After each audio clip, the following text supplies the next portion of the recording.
আসসালামু আলাইকুম। আজকে দেখাবো চিংড়ি মাছ দিয়ে বাদামের ভর্তা। আমি এটা কাঁচামরিচ আর পেঁয়াজ ভেজে নিয়েছিলাম আগে, একটু বেশি করে দিয়েছি যেন ঝাল ঝাল লাগে। তারপরে হলুদ, লবণ, মরিচের গুঁড়া দিচ্ছি এটার মধ্যে।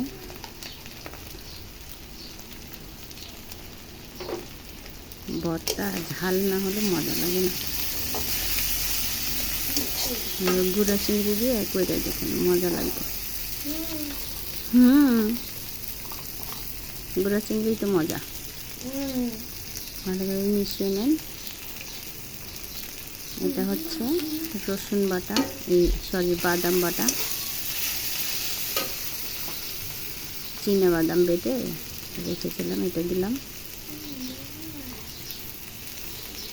তারপরে হচ্ছে এটা গুঁড়া চিংড়ি মাছ বাটা রাখছিলাম, একদম গুঁড়া চিংড়িটা বেটে এর মধ্যে দিয়ে দিলাম।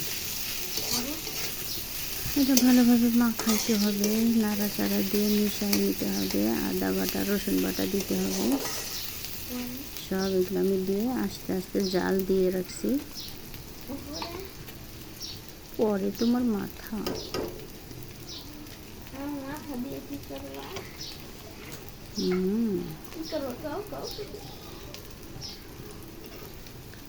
গোটা চিংড়ি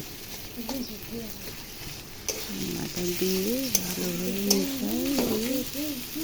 মশলাটা ভাজা ভাজা হয়ে গেছে। এখন সব বাটা দেওয়া হয়ে গেছে। এটা খালি ভুনা করতে হবে, নাড়াচাড়া দিয়ে দিয়ে ভুনতে হবে। ভুনতে ভুনতে দেখেন কড়াই থেকে এটা ছুটে আসছে, তেল তেলে হয়ে গেছে। ভুনাটা অনেক সুন্দর হয়েছে। আপনারা চাইলে ধনে পাতা কুচি দিতে পারেন, আমি দিই নাই, কারণ আমার ছেলে ধনে পাতা পছন্দ করে না। ছেলেটা অনেক পচা।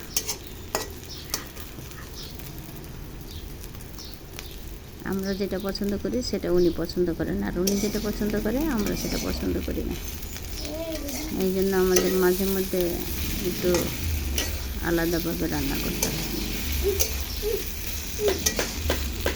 এখানে কি সুন্দর হয়েছে, ভুনা ভুনা হয়ে গেছে। এখন রান্না করা আমার অলরেডি হয়ে আসছে।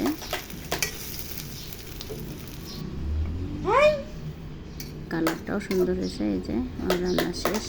আপনারা রান্না করে দেখেন। এটা গুঁড়া চিংড়ি মাছ দিয়ে বাদাম দিয়ে ভর্তা, ভালো লাগবে, অনেক মজা হবে। তারপরে গরম গরম ভাত দিয়ে খাবেন, খেয়ে দেখেন কি মজা, অন্যরকম একটা স্বাদ। খেতে ভালো। আল্লাহ হাফেজ, ভালো থাকেন।